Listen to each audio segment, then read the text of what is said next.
മറവിക്കായുള്ള മുന്നൊരുക്കമായിരിക്കാം.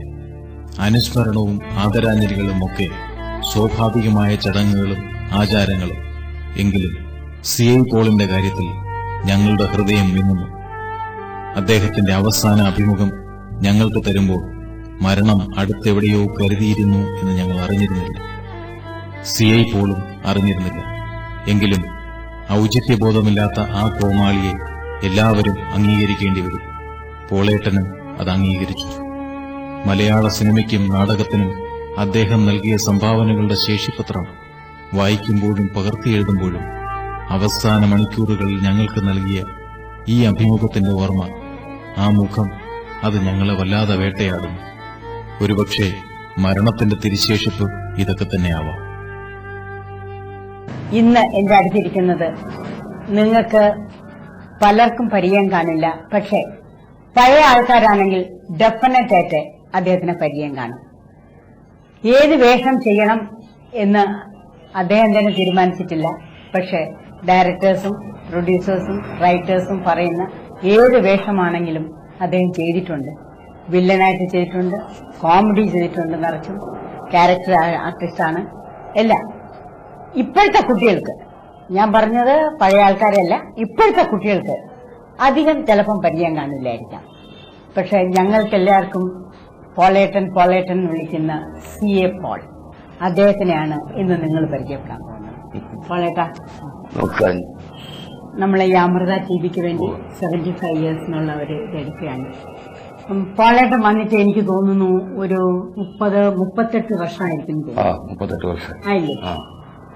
അപ്പൊ തൊട്ട് ഞാനും കണ്ടുകൊണ്ടിരിക്കുകയാണ്. അപ്പോഴത്തെ പടത്തിനും ഇപ്പോഴത്തെ പടത്തിനും പടങ്ങൾ കാണാറുണ്ടല്ലോ. പോളേട്ടന് എന്ത് തോന്നുന്നു? പടങ്ങള് എന്റെ ക്യാരക്ടറിന്റെ കാര്യമാണോ? അതെ. എനിക്ക് ഇഷ്ടം കോമഡി ചെയ്യാനാണ്. പക്ഷേ അന്നൊക്കെ ആദ്യമൊക്കെ അഭിനയിക്കുന്ന സമയത്ത് ഞാൻ കോമഡി ചെയ്യുന്നു പറഞ്ഞാൽ ആർക്കും വിശ്വാസമില്ല. മാത്രമല്ല ആയിരുന്നു. അത് മാത്രമല്ല, നമുക്ക് എനിക്ക് ആ കോമഡി വേഷം എനിക്ക് തരാം എന്ന് പറയാൻ പറ്റില്ലല്ലോ. അത് പറയാൻ പറ്റില്ല. അവർ തരുന്ന വേഷം നമുക്ക് ചെയ്യാനേ പറ്റുള്ളൂ. നാടകത്തിലാണെങ്കിൽ പിന്നെയും നമുക്ക് ആരെങ്കിലുമൊക്കെ സ്വാധീനിച്ച് ആ വേഷം ഞാൻ ചെയ്യാന്ന് പറയാം. സിനിമയ്ക്കകത്ത് പറഞ്ഞാൽ വീട്ടിലോട് ചൊറിയും കുത്തിയിരിക്കേണ്ടി വരും. അപ്പൊ അത് കാരണം അന്നങ്ങനെ വേഷങ്ങളെ പറ്റി ചോദിക്കാറില്ല. തരുന്ന വേഷം ഏതായാലും ചെയ്യാം, നമ്മളെക്കാൾ കഴിയുന്നത് പോലെ ചെയ്യാം. ആദ്യം നാടകത്തിൽ അഭിനയിച്ചിട്ടുണ്ട്. ഞാൻ നാടകത്തിലായിരുന്നു. ഞാൻ ഇവിടെ തൃശ്ശൂര് പഠിക്കുന്ന സമയത്തെ പള്ളിക്കൂടത്തിലും പള്ളികളുടെ നാടകങ്ങളിലൊക്കെ അഭിനയിച്ചുകൊണ്ടിരുന്നു. അത് കഴിഞ്ഞ് പിന്നെ CL ജോസേട്ടന്റെ നാടകങ്ങളിലായിരുന്നു. അപ്പൊ ജോസേട്ടൻ നാടകം എഴുതി കഴിഞ്ഞാൽ ഞങ്ങളൊന്ന് അവതരിപ്പിച്ചതിന് ശേഷമാണ് പ്രിന്റ് ചെയ്യുക. അപ്പൊ അതിലത്തെ പ്രധാന വേഷങ്ങളൊക്കെ ഞാനാ ചെയ്തുകൊണ്ടിരുന്നത്. അന്ന് എന്റെ കൂടെ ഫിലോമിന ചേച്ചിയൊക്കെ ഉണ്ട്. തൃശ്ശൂർ LC ഫിലോമിന ചേച്ചി, അവരൊക്കെ എന്റെ കൂടെ അഭിനയിച്ചുകൊണ്ടിരുന്നതാണ്. അത് കഴിഞ്ഞിട്ട് ഞാൻ പിന്നെ ഒരു പ്രൊഫഷണൽ ട്രൂപ്പ് എന്ന് പറഞ്ഞാൽ 65 ഞാൻ കലാനിലയം സ്ഥിരം നാടകം എഴുതി സാറിന്റെ കൂടെ പലപ്പോഴായിട്ട് 5 വർഷം അഭിനയിക്കുകയാണ്. 67 ഞാൻ ആദ്യമായിട്ട് തോമസ് സാറിന്റെ PA തോമസ് സാറിന്റെ മാടത്തെരുവി പടത്തിൽ അഭിനയിക്കുന്നത്. അത് എന്റെ ഒരു നാടകം പുള്ളി ഇവിടെ തൃശ്ശൂര് മുതുകണ രാഘവമുള്ള സാറും തോമസ് സാറും വന്ന് കണ്ട് തന്നെ ഇഷ്ടപ്പെട്ടിട്ടാണ് എന്നെ മാടത്തെരുവി പടം വന്നു കഴിഞ്ഞപ്പോ എന്നെ വിളിച്ച് ഞാൻ അഭിനയിക്കാം.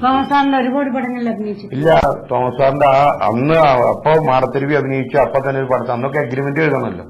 ഒരു പാവപ്പെട്ടവൻ എന്ന് പറഞ്ഞൊരു പടത്തിൽ അഭിനയിച്ചു. പിന്നെ രാമദാസ് സംവിധാനം ചെയ്ത വഴി പഠിച്ച സന്തതിയിൽ അഭിനയിച്ചു. എല്ലാവരും പറഞ്ഞു മദ്രാസിൽ നിൽക്ക്, ഇവിടെ കൊയ്യാൻ ഒരുപാടുണ്ട്, കൊയ്ത്തുകാർ കുറവാന്ന് പറഞ്ഞു. ഞാൻ പറഞ്ഞു ആവശ്യമുള്ള വിളിച്ചാൽ മതി പറഞ്ഞു. ഞാൻ പോന്നു. പിന്നെ ആരും അങ്ങോട്ട് വിളിച്ചില്ല. പിന്നെ നാടകത്തിന് വല്ലപ്പോഴും പടം വരുന്നതുള്ളൂ. അതിന്റെ ഒരു ഔട്ട്ഡോർ വന്ന് തന്നെ ചേച്ചി അനുരാഗ് കോടതി വാടാനപ്പള്ളി നമ്മൾ അഭിനയിച്ചത്. പിന്നെ പക്ഷെ നല്ലായിരുന്നു. ബഹദൂർക്ക, ശങ്കർ, അംബിക എല്ലാവരും ഉണ്ടായിരുന്നത്. അത് ഞാൻ ഒരു ദിവസത്തേക്ക് അഭിനയിക്കാൻ വന്നത് ആ പടത്തിൽ. ശരിക്കും പറഞ്ഞാൽ ഒറ്റ ദിവസത്തേക്ക് അഭിനയിക്കാൻ വന്നതാ. പിന്നെയാണ് സീൻ നേരം സാറ് എഴുതി കൂട്ടി ത്രൂ ഔട്ട് വേഷമായത്. അങ്ങനെ കൊപ്ര അത് ബഹദൂർക്കയുടെ ഇത്. ചേച്ചി ഒടുവിലിന്റെ ഭാര്യ, ഞാൻ ബഹദൂർക്ക നിർത്തുന്ന സ്ഥാനാർത്ഥി, ചേച്ചി എതിർ സ്ഥാനാർത്ഥി. അത് തവളപ്പെട്ടി തവിപ്പെട്ടി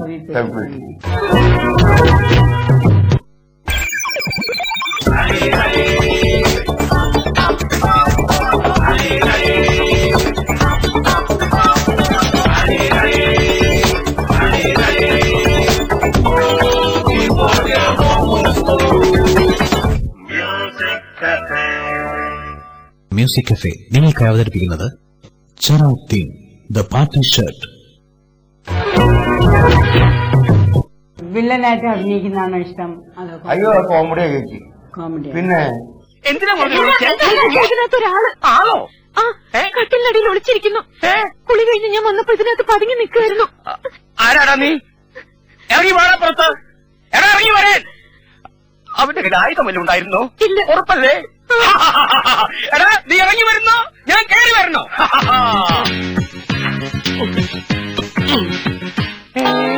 നമുക്ക് ആരാടാ നീ ഇതിനകത്ത് പായുമായിട്ട്? പൂജാരി. പൂജയ്ക്ക് വന്ന പൂജാരിക്ക് ഇതിനകത്ത് എന്താ കാര്യം? നമുക്ക് എന്തെങ്കിലുമൊക്കെ ചെയ്യാനുണ്ടാവും. വില്ലനെ ആകപ്പാട് ഒരു ചിരി, ഒരു മീശപിരി, ഇത് മാത്രമല്ല ഉണ്ടാവും. ഒരു ബലാത്സംഗം അതല്ലേ ഉണ്ടാവുള്ളൂ. ഇതല്ലല്ലോ. ഇപ്പൊ ബലാത്സംഗമൊക്കെ പോയി. ഇപ്പൊ അതൊക്കെ പോയി. ബോറ് ഭയങ്കര ബോറായിരുന്നു. ഇപ്പം വരുന്ന അതെ യങ്സ്റ്റേഴ്സ് ഒക്കെ നിറച്ചും പേര് വരുന്നുണ്ട്. പക്ഷെ അവരൊക്കെ കൂടുതൽ TV സീരിയലിലും അഭിനയിക്കുന്നുണ്ട്. പോളേഴ്സിന് TV സീരിയലിൽ അഭിനയിക്കാൻ ഇഷ്ടമാണോ? എനിക്ക് സീരിയലിനോടുള്ള വെറുപ്പും കാര്യങ്ങളൊന്നല്ല. ഇത് ഈ ആവശ്യമില്ലാതെ വലിച്ചു നീട്ടി പോവുക. പിന്നെ പറയേണ്ട കാര്യങ്ങള് ഇപ്പൊ സുകുമാരി ചേച്ചി അഭിനയിക്കുന്ന ഒരു സീരിയലിൽ ഇന്നത് ചേച്ചി ഇപ്പൊ പറയും എന്ന് നമ്മൾ കണ്ടുകൊണ്ടിരിക്കുമ്പോ വിചാരിക്കുമ്പോ അത് പറയാതെ, അത് പറയിപ്പിക്കാതെ മനഃപൂർവ്വം നിർത്തിച്ച് വേറെ അത് പിന്നത്തെ ദിവസത്തേക്കാക്കി അവിടെയും പറയാതെ നീട്ടി അത് എനിക്ക് അങ്ങോട്ടൊന്ന് ദഹിക്കുന്നില്ല. ഇപ്പൊ അതൊക്കെ മാറിയിട്ടുണ്ട്. അല്ല ശരിയാ. ഞാന് ഇവിടെ ഒരു സീരിയലിൽ അഭിനയിച്ച് 15-ാം ദിവസം അവരുടെ അടുത്ത് ഞാൻ ഫോട്ടോ എടുത്ത് വെച്ചോളാൻ പറഞ്ഞു. കുറെ പടങ്ങൾ അഭിനയിച്ചിട്ടുണ്ടല്ലോ മുമ്പൊക്കെ. ഹിസ്റ്റോറിക്കലും അഭിനയിച്ചിട്ടുണ്ട്, പിന്നെ സാധാരണ പടങ്ങളും അഭിനയിച്ചിട്ടുണ്ട്. അപ്പോഴത്തെ ഡയറക്ടേഴ്സിനും ഇപ്പോഴത്തെ ഡയറക്ടേഴ്സിനും ഒരുപാട് വ്യത്യാസം വന്നിട്ടുണ്ട്. വെച്ചാൽ അപ്പം അസിസ്റ്റന്റ് ആയിട്ട് ഇരുന്നവരൊക്കെ ഇപ്പോഴും വലിയ വലിയ ഡയറക്ടേഴ്സാണ്. പക്ഷെ എന്നാലും അവരുടെ വ്യൂ മാറിയിട്ടുണ്ട്. പഴയ പടങ്ങൾ പോലെ അല്ല. അപ്പം കോളേജിൽ ഇപ്പൊ അവരുടെ കൂടെയാണ് അഭിനയിക്കുന്നതെന്ന് വെച്ചോണം, നമുക്ക് അവരുടെ കൂടെ നിൽക്കാൻ പറ്റില്ലേ? പിന്നെന്താ, നമ്മളൊക്കെ നിന്നുകൊണ്ടിരിക്കുകയല്ലേ. ഇപ്പൊ സച്ചിൻ അന്തിക്കാട് ഞാൻ അഭിനയിക്കുമ്പോ ചന്ദ്രകുമാറിന്റെ അസിസ്റ്റന്റ് അല്ലായിരുന്നു. സച്ചിന്റെ കൂടെ നമ്മൾ എത്രയോ പടം അഭിനയിച്ചു. കമല്, അങ്ങനെയൊക്കെ നമ്മൾ അവരുടെ കൂടെ നിൽക്കുന്നു. പഴയ ആൾക്കാരുടെ കൂടെ നിന്നു, ഇപ്പൊ പുതിയ ആൾക്കാരുടെ കൂടെ നിൽക്കുന്നു. ഇനി വരുന്നവരുടെ കൂടെ നമ്മൾ നിൽക്കണം. അതാണ് വേണ്ടത്.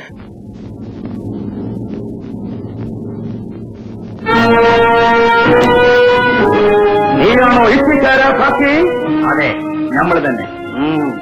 പോലീസ് പിടിക്കത്തില്ല എന്ന് കരുതി നാട്ടിൽ കൊലയും കൊള്ളയും നടത്തിയല്ലേ നമ്മൾ കൊള്ളയടിച്ച് കൊല ചെയ്ത്. തൂക്കുമരത്തിൽ കയറിയാലും നീ പകരം വീട്ടുമോ? മയ്യത്താകണവരെ പാവങ്ങളോട് അന്യായവും അക്രമവും കാണിക്കുന്ന ശൈത്താന്മാരോട് നമ്മൾ പകരം വീട്ടും. മിസ്റ്റർ അച്യുതൻ, ഇവൻ കൊല്ലക്കാരനാണെങ്കിലും സന്തുഷ്ടമുള്ളവനാണ്. ഇവനെ പിടികൂടിയ നിങ്ങൾക്ക് I am going to give a reward. Secretary,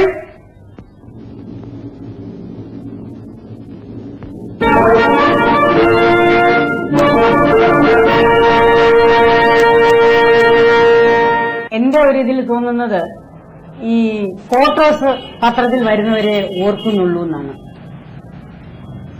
അതായത് ഇപ്പൊ നാനയിലോ അല്ലെങ്കിൽ ചിത്രഭൂമിയിലോ ഒക്കെ ഓരോരുത്തരുടെ ഫോട്ടോ. അതൊന്നല്ല ചേച്ചി. അങ്ങനെയാണെങ്കിൽ ഇപ്പോ ഈ കഴിഞ്ഞ ജൂലൈ തൊട്ട് എന്റെ ഒരു ഓർമ്മക്കുറിപ്പ് വരുന്നുണ്ട്, മറ്റേ സിനിമാ മംഗളത്തിൽ. ഫോട്ടോ കണ്ട് ഓർക്കാണെങ്കിൽ അതൊന്നല്ല ചേച്ചി. അവരാവശ്യമുണ്ടെങ്കിൽ നമ്മളെ വിളിക്കും, അപ്പൊ അവർക്ക് ഓർമ്മ വരും. പിന്നെ നമ്മുടെ സമയവും നന്നാവണം. നമ്മുടെ സമയം നല്ലതാണെങ്കിൽ അവർക്ക് നമ്മളെ ഓർമ്മ വരും, നമ്മളെ വിളിക്കും, അല്ലേ? ഇത്രേ ഉള്ളൂ. അല്ലാതെ നമ്മള് അതിനുവേണ്ടി ഹലോ ഞാനൊന്ന് വെറുതെ വിളിച്ചതാണേ, ചുമ്മാ വിളിച്ചത്, എപ്പോഴാ ഞാൻ വരണ്ടേ? ഇത് ചേച്ചിയും ചെയ്യുന്നില്ല, ഞാനും ചെയ്യുന്നില്ല. ഈ പരിപാടി നമുക്കില്ല. അത്രേ ഉള്ളൂ. എല്ലാവരും പറയും ദൈവം പാതി താൻ പാതി. ഒരു താൻ പാതി ഇല്ല, ഒരൊറ്റ പാതിയുള്ളൂ, ദൈവത്തിന്റെ പാതി. അത് വിശ്വസിക്കുന്നവനാണ് ഞാൻ. നമ്മളെന്തെല്ലാം പ്രതീക്ഷയോടുകൂടി അത്രേ ഉള്ളൂ. അല്ലാതെ നമ്മളെ ഈ പ്രതീക്ഷയിൽ അങ്ങ് പോയി കഴിഞ്ഞാൽ അവതരണ നേരത്ത് ഷൂട്ടിംഗ് നീട്ടി വെച്ചു, അല്ലെങ്കിൽ മഴ പെയ്തു, അങ്ങനെ കഴിഞ്ഞില്ലേ? അച്ഛൻ അമ്മയായി പോയി. അത്രേ ഉള്ളൂ. അപ്പൊ നമുക്ക്, ഞാൻ അത് പണ്ടേ കണക്കാക്കി വെച്ചിട്ടുണ്ട്, നമുക്ക് ഒറ്റ പാതിയുള്ളൂ, ദൈവത്തിന്റെ പാതി. അല്ലാണ്ട് താൻ പാതിയൊന്നുമില്ല. പഠിച്ച് രാവും പകലില്ലാതെ പഠിച്ച് പരീക്ഷയുടെ തലേദിവസം പനി വന്നാൽ കഴിഞ്ഞില്ലേ? പനി വന്ന ഇവിടെ പോയിട്ട് പരീക്ഷ എഴുതുന്നു. അപ്പൊ ഞാൻ സാധാരണ പറയാറുണ്ട്, ഒറ്റ പാതിയുള്ള അങ്ങേര് നിശ്ചയിക്കും, വിധി പോലെ കാര്യങ്ങൾ നടക്കും. ഡോക്ടർ, തെളിവുകൾ കൊണ്ട് സ്ഥാപിക്കാൻ കഴിയാത്ത കാര്യങ്ങളാണ് നിങ്ങൾ പറയുന്നതല്ല. കോടതിയിൽ ഇതിന് യാതൊരു പ്രസക്തിയുമില്ല. നിങ്ങൾ പറയുന്ന കാര്യങ്ങൾ സത്യമാണെന്ന് തെളിയിക്കാൻ സാക്ഷികൾ ആരെങ്കിലും ഉണ്ടോ? ഉണ്ടെങ്കിൽ ഹാജരാക്കൂ. സാക്ഷി യുവർ ഓണർ, പ്രോസിക്യൂഷനോടുള്ള പ്രതിപക്ഷ ബഹുമാനത്തോടുകൂടി തന്നെ എന്റെ കക്ഷികൾക്ക് ഈ കേസുമായി ഒരു ബന്ധമില്ലെന്ന് സ്ഥാപിക്കാൻ അനീതി എന്ന് നിയമം അംഗീകരിക്കുന്ന ഒരു ചെറിയ തെളിവ് ഞാൻ ഹാജരാക്കട്ടെ. CBIയുടെ കുറിപ്പിൽ ഒരൊറ്റ സീനുള്ളൂ. ഞാനും ബലദൂർക്കും തമ്മിൽ, ഞാൻ മന്ത്രി അങ്ങേര് ഉർവശിയുടെ അച്ഛനെ വരുന്ന ഒറ്റ സീനില്ല. ആ ഡയലോഗിൽ ഇപ്പോഴും ഞാൻ റെയിൽവേ സ്റ്റേഷനിൽ നിൽക്കുമ്പോൾ ആളുകൾ പറയും, തല്ലാനല്ലേ പോലീസ്, പരാതി പറയാൻ പോകുന്നത് ജാതിയായിട്ടാണോ തോമാൻ. ഇതൊക്കെ കേൾക്കുമ്പോൾ നമുക്ക് ഭയങ്കര സന്തോഷം. തീർച്ചയായിട്ടും പല പടത്തിലും നല്ല വേഷം. അരുൺ സാറിന്റെ പിന്നെ നല്ല വേഷങ്ങളായിരുന്നു. ഇപ്പൊ ഈ അഞ്ചാം കോടതി, പിന്നെ മറ്റേ പൂമറത്തെ പെണ്ണ്, അതില് ഹെഡ് കോൺസ്റ്റബിള് ഒക്കെ നല്ല നല്ല വേഷങ്ങളായിരുന്നു. അതുപോലെ നമ്മുടെ ആര്യന്റെ പടം, മറ്റേ ഉന്നത ജാതിക്കാരനായതുകൊണ്ട് കുളിക്കാൻ പറഞ്ഞ് 2 രൂപ ഇട്ട് കൊടുക്കുന്ന, അതുപോലെ നമ്മൾ ഒരുപാട് പെട്ടെന്ന് ചോദിക്കുന്നവരെ നമുക്ക് പെട്ടെന്ന് ഓർമ്മ വരാത്ത ഒരുപാട് നല്ല നല്ല വേഷങ്ങൾ ഞാൻ ചെയ്തിട്ടുണ്ട്.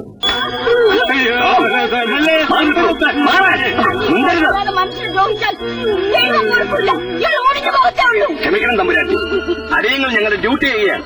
പിന്നെ കീഴ്ജാതിക്കാരനായി ഞാൻ തൊട്ട് അശുദ്ധമായിട്ടുണ്ടെങ്കിൽ ഇതാ 2 രൂപയുണ്ട്. എല്ലാവരും എണ്ണ വാങ്ങി വൃത്തിയായി കുളിച്ച് ഐറ്റം മാറ്റി. ഇപ്പൊ ഇത്രയും വർഷമായിട്ട് നമ്മൾ ഈ സിനിമയിൽ നിൽക്കുന്നു. എന്നെ സംബന്ധിച്ച് ഞാൻ 55 വർഷമായി. അതായത് നമ്മള് കൊച്ചു ഡാൻസും ഒക്കെ തുടങ്ങിയതാണ്. എന്റെ മനസ്സിൽ എനിക്ക് വളരെ തൃപ്തിയുള്ള ഒരിതാണ്. അതായത് നമുക്ക് വേറെ ഒരു ജോലി അറിഞ്ഞൂടാ, ഈ ജോലി അറിയാവൂ. ഇതില് നമ്മളെ മനസ്സിലാക്കി നമുക്ക് പല വേഷങ്ങളും തരുന്നുണ്ട്, നമ്മളെ വിളിക്കുന്നുണ്ട്. ആരും ചേച്ചിയെ വേണ്ട എന്ന് പറഞ്ഞിട്ടില്ലാണ്. പോളേറ്റിന് എന്ത് തോന്നുന്നു? ഞാൻ വളരെ സംതൃപ്തൻ. അത് മാത്രമല്ല, ഞാൻ വഴിതെറ്റി വന്നതുമല്ല. ഡോക്ടർ ആവാൻ കുതിച്ചു, എഞ്ചിനീയർ ആവാൻ തോന്നി, പോലീസ് ഓഫീസർ ആവാൻ ആഗ്രഹിച്ചു, കളക്ടർ ആവണമെന്ന് അമ്മയ്ക്ക് ആഗ്രഹം ഉണ്ടായിരുന്നു. ഇതൊന്നുമല്ല, നടനാവണം. സിനിമയിലേക്ക് എത്തുമെന്ന് നമുക്കറിയില്ല. നാടകത്തിൽ അറിയപ്പെടുന്ന ഒരു നടനാകണം എന്നുള്ള വളരെയുള്ള മോഹത്തോടു കൂടി തന്നെ ഞാൻ രംഗത്ത് വന്നു. അതാവുകയും ചെയ്തു. അതിന്റെ മറ്റുള്ള ബോണസ് സിനിമ. എന്തായിരുന്നാലും ശരി, നമുക്ക് ഹാപ്പിയാണ്. സംതൃപ്തനാണ് ഞാൻ.